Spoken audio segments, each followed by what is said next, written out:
देखो, अगर मैं आपको एक पेंसिल और एक पिजन दिखाऊं तो आप इंस्टेंटली बता दोगे कि कौन सा लिविंग है और कौन सा नॉन लिविंग। लेकिन कभी सोचा है, डिफरेंस सिर्फ दिखने में नहीं, अंदर की कहानी में भी है। बिल्कुल।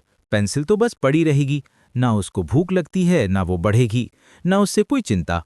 लेकिन पिजन, वो उड़ता है, खाना ढूंढता है और अपने बच्चे भी देता है। मतलब पूरा पैकेज। और प्लांट्स का क्या? लोग सोचते हैं प्लांट तो हिलता नहीं, तो शायद लिविंग नहीं है। पर प्लांट्स भी अपने तरीके से मूव करते हैं। सनफ्लावर को देखो, वो अपना चेहरा हमेशा सूरज की तरफ घुमाता है। इस मूवमेंट को बोलते हैं हीलियोट्रोपिज्म। और टच मी नॉट प्लांट यानी मिमोजा पुटिका, उसको छू लो तो तुरंत पत्ते बंद हो जाते हैं, जैसे कोई ड्रामा क्वीन हो। बस टच किया और रिएक्शन मिल गया। इस मूवमेंट को थिग्मोनास्टी कहते हैं। वैसे मूवमेंट सिर्फ एनिमल्स का ही काम नहीं है, प्लांट्स भी रिस्पॉन्ड करते हैं एनवायरनमेंट को। क्लाइंबर्स जैसे मनी प्लांट, वो किसी सपोर्ट को देखते ही उसके अराउंड लपेट जाते हैं। इसको थिग्मोट्रोपिज्म बोलते हैं। और द्रोसेरा, एक इंसेक्टिवोरस प्लांट, उसकी तो बात ही अलग है। उसके पत्ते स्टिकी होते हैं। जैसे ही कोई इंसेक्ट आता है, वो हेयर्स अंदर की तरफ मूव करते हैं और इंसेक्ट को ट्रैप कर लेते हैं। मतलब प्लांट भी कभी-कभी हंटर बन जाता है। अब बात करते हैं ग्रोथ की। लिविंग बीइंग्स ग्रो करते हैं, लेकिन नॉन लिविंग थिंग्स, उनका साइज तभी बढ़ता है जब हम कुछ चिपका दें या उनको तोड़ दें। जैसे एक कार कभी बड़ी नहीं होती, लेकिन एक बच्चा छोटा से बड़ा हो जाता है। और प्लांट्स तो लाइफ पर ग्रो करते रहते हैं। एक छोटा सा सीड सही कंडीशंस मिलते ही एक ह्यूज ट्री बन सकता है। वैसे एनिमल्स एक सर्टेन एज के बाद ग्रो करना बंद कर देते हैं, पर प्लांट्स का ग्रोथ का कोई रिटायरमेंट प्लान नहीं होता। न्यूट्रिशन भी एक मेजर पॉइंट है। ग्रीन प्लांट्स अपना खाना खुद बनाते हैं फोटोसिंथेसिस के थ्रू, इसलिए उनको ऑटोट्रॉफ्स बोलते हैं। एनिमल्स को दूसरे सोर्सेज से खाना ढूंढना पड़ता है, इसलिए वो हेट्रोट्रॉफ्स हैं। और ब्रीदिंग, सब लिविंग बींग्स को जरूरी है। हम सांस लेते हैं, ऑक्सीजन अंदर, कार्बन डाइऑक्साइड बाहर। प्लांट्स भी रिस्पायर करते हैं। उनके लीव्स पे छोटे छोटे स्टोमाटा होते हैं, जिनके थ्रू गैस एक्सचेंज होता है। इंटरेस्टिंग बात यह है कि प्लांट्स दिन में ज्यादा ऑक्सीजन रिलीज करते हैं, क्योंकि फोटोसिंथेसिस भी चल रहा होता है। लेकिन रात को प्लांट्स भी ऑक्सीजन लेते हैं, तो बेडरूम में जंगल मत बना लेना। और एक्सक्रीशन भी इंपॉर्टेंट है। हम वेस्ट निकालते हैं यूरिन, स्वेट और एक्सहेल्ड एयर के थ्रू। प्लांट्स भी अपना वेस्ट निकालते हैं, जैसे वाटर वेपर, कार्बन डाइऑक्साइड या कुछ ऑयल्स। रबर ट्री का लेटेक्स भी एक तरह का वेस्ट है, जो हम यूज कर लेते हैं। रिस्पॉन्स टू स्टिम्युलाई, ये तो लिविंग बीइंग्स का सिग्नेचर मूव है। कोई तेज आवाज आए तो हम कान बंद कर लेते हैं, या कोई गर्म चीज छू ले तो हाथ हटा लेते हैं। प्लांट्स भी स्टिम्युलाई को रिस्पॉन्ड करते हैं, जैसे मिमोजा का एग्जाम्पल दिया था। और रिप्रोडक्शन भी सिर्फ लिविंग बींग्स का काम है। कैट के बच्चे होते हैं, डॉग के पपीज, एलिफेंट के काव्स। लेकिन एक पेंसिल या चेयर कभी अपने आप से डुप्लीकेट नहीं होती।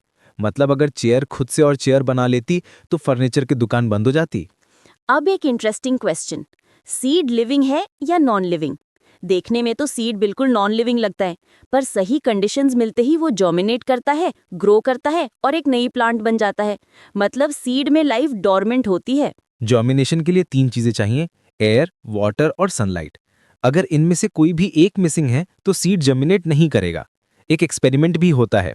अलग अलग पॉट्स में सीड्स डाल के कुछ को पानी दो, कुछ को सनलाइट, कुछ को दोनों, और देखो कौन सा जर्मिनेट करता है। और जब सीड जर्मिनेट करता है तो पहले रूट नीचे की तरफ ग्रो करता है, शूट ऊपर की तरफ। चाहे प्लांट को उल्टा भी रख दो, रूट केर भी ग्रेविटी की तरफ ही जाएगा। इसको बोलते हैं फोटोट्रॉपिज्म और जियोट्रॉपिज्म।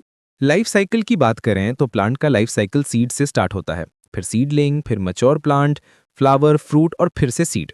एक कंप्लीट सर्कल, जैसे बॉलीवुड का मसाला मूवी। बिगिनिंग, क्लाइमैक्स, फिर sequel.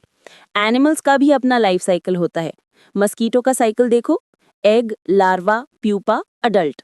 Female mosquito stagnant water में एग्स देती है, फिर लार्वा बनता है जो विगल करता है, फिर प्यूपा और फाइनली अडल्ट मस्कीटो। और अडल्ट फीमेल ही डिजीजेस स्प्रेड करती है, तो घर में पानी जमा मत होने देना। और फ्रॉग का लाइफ साइकिल भी इंटरेस्टिंग है। एग से स्टार्ट होता है, फिर एम्ब्रायो, टैडपोल, फ्रॉगलेट और finally adult frog.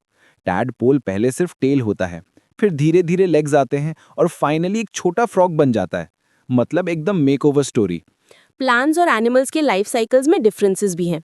Plants seed से स्टार्ट करते हैं, एनिमल्स या तो एग से या लाइव बर्थ से। प्लांट्स कंटिन्यूअसली ग्रो करते हैं, एनिमल्स एक सर्टेन एज के बाद रुक जाते हैं। और एक और बात, जब living being move, grow, respond या रिप्रोड्यूस नहीं कर पाता, इवन आफ्टर सब कुछ मिलने के बाद, तो उसे डेड मान लेते हैं। नॉन लिविंग थिंग्स में ये सब कभी होता ही नहीं। Quick recap. Living things move, grow, respire, excrete, respond to stimuli, reproduce और एक दिन मर भी जाते हैं। नॉन लिविंग थिंग्स में ये सब नहीं होता।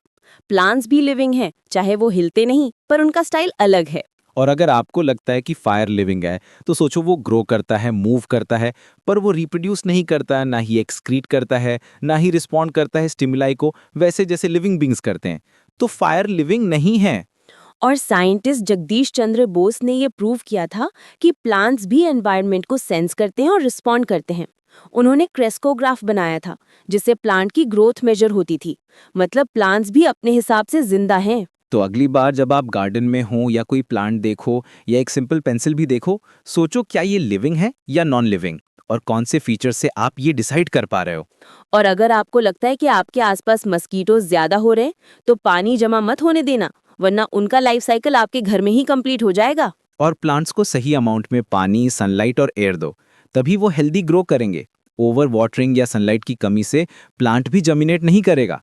बस आज के लिए इतना ही। लिविंग और नॉन लिविंग का फंडा क्लियर हो गया ना? अब जब भी कोई ऑब्जेक्ट देखो, उसके अंदर की लाइफ या लाइफलेसनेस को पहचानो। और अगर अब भी कंफ्यूजन हो तो एक एक्सपेरिमेंट घर पे ट्राई करो, सीड जर्मिनेशन का या टच मी नॉट प्लांट का। साइंस बोरिंग नहीं, फुल ऑन फन है। मिलते हैं अगले एपिसोड में एक नए साइंस ट्विस्ट के साथ। तब तक कीप ऑब्जर्विंग, कीप क्वेश्चनिंग और हमेशा क्यूरियस रहो, क्योंकि साइंस हर जगह है, बस देखने का नजरिया चाहिए।